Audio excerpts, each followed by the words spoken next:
Hi, welcome to my channel. ഇന്ന് മീൻ പീരയുടെ റെസിപ്പിയാണ് കേട്ടോ. അപ്പോൾ നമ്മൾ ആദ്യം തന്നെ നത്തോലി ഉപ്പും മഞ്ഞൾപ്പൊടിയും മുളക് പൊടിയും ചേർത്ത് നന്നായിട്ടൊന്ന് പുരട്ടി വെച്ചിട്ടുണ്ട്. ഇനി നമുക്ക് അതിൻ്റെ കൂടെ വേണ്ടത് സവോള, പച്ചമുളക്, ഇഞ്ചി, വെളുത്തുള്ളി, കറിവേപ്പില. ഇത് കൂടാതെ നമുക്ക് എന്ത് ചെയ്യണം, ഒരു കപ്പിൽ ഞാൻ തേങ്ങ ചിരകിയതും കൂടി എടുത്തിട്ടുണ്ട്.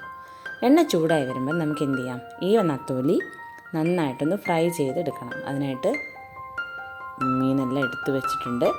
ഇനി തിരിച്ചും മറച്ചുവിട്ട് നന്നായിട്ടൊന്ന് ഫ്രൈ ചെയ്തെടുക്കുക. അല്പം കറിവേപ്പില കിട്ടുമെങ്കിൽ നല്ലൊരു ടേസ്റ്റാണ്. ഇനി അതേ പാനിൽ തന്നെ കുറച്ചും കൂടി വെളിച്ചെണ്ണ ഒഴിച്ച് ഞാൻ എന്ത് ചെയ്തിട്ടുണ്ട്, ഇഞ്ചി, വെളുത്തുള്ളി, പച്ചമുളക് ജസ്റ്റ് ഒന്ന് വഴറ്റിയെടുക്കുന്നുണ്ട്. അതിൻ്റെ ആ ഒരു പച്ചമുളകൊക്കെ മാറി വരുമ്പോൾ നമുക്ക് എന്ത് ചെയ്യാം, സവാള ആഡ് ചെയ്ത് കൊടുക്കാം. അത് നന്നായിട്ട് നമുക്കൊന്ന് വഴറ്റിയെടുക്കണം. അപ്പോൾ ജസ്റ്റ് ഒന്ന് ഇളക്കി കൊടുക്കുക. അതിലേക്ക് ഒരല്പം ഉപ്പും മഞ്ഞൾപ്പൊടിയും കൂടെ ചേർത്ത് കൊടുക്കുക. നന്നായിട്ടൊന്ന് ഇളക്കി യോജിപ്പിച്ചൊന്ന് വഴറ്റിയെടുക്കാം. ഇനി നമ്മളിതിലേക്ക് ഒരല്പം കറിവേപ്പില ആഡ് ചെയ്ത് കൊടുക്കുക. ജസ്റ്റ് ഒന്ന് ഇളക്കി കൊടുക്കുക. പിന്നെ ഒരല്പം കുരുമുളക് പൊടി, അതുപോലെ തന്നെ വലിയ ജീരകം ചെറിയ ജീരകത്തിൻ്റെയും പൊടി കൂടിയാണ് ഞാൻ ആഡ് ചെയ്ത് കൊടുക്കുന്നത്. അതും കൂടിയിട്ട് നന്നായിട്ടൊന്ന് നമുക്കൊന്ന് വഴറ്റിയെടുക്കണം. നല്ലൊരു സ്മെല്ലാണ് കേട്ടോ, ആ ഒരു പെരിഞ്ചീരകവും അതുപോലെ തന്നെ ചെറിയ ജീരകത്തിൻ്റെ ആ ഒരു സ്മെല്ല് വരുമ്പം. ഇനി അതിലേക്ക് നമുക്ക് ചിരകി വെച്ചിരിക്കുന്ന തേങ്ങ ആഡ് ചെയ്ത് കൊടുക്കാം.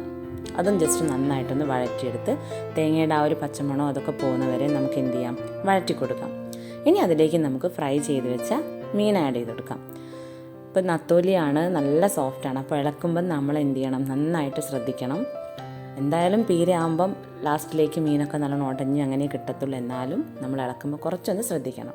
ഇനി അത് ജസ്റ്റ് ഒന്ന് സെറ്റ് ചെയ്ത് വെച്ച് അതിലേക്കൊരല്പം വെളിച്ചെണ്ണ മേലെ നമുക്കൊന്ന് ഒഴിച്ചു കൊടുക്കാം.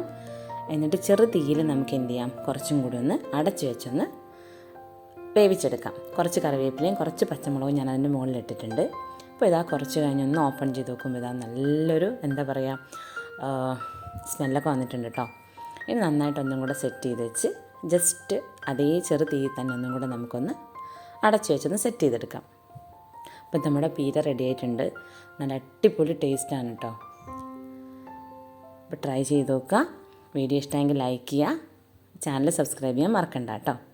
ഇനി നമുക്ക് ചൂടോടുകൂടി തന്നെ ഇതൊന്ന് സെർവ് ചെയ്യാം. അപ്പോൾ റെസിപ്പി ഇഷ്ടമെങ്കിൽ ട്രൈ ചെയ്യാൻ മറക്കണ്ട. ഇതൊരു നോർമലി നമ്മൾ പീര ഉണ്ടാക്കും പോലെയല്ല. അപ്പോൾ ഒന്നിങ്ങനെയും കൂടെ ട്രൈ ചെയ്ത് നോക്കാം. അപ്പം പുതിയൊരു വീഡിയോ ആയിട്ട് വീണ്ടും കാണാം.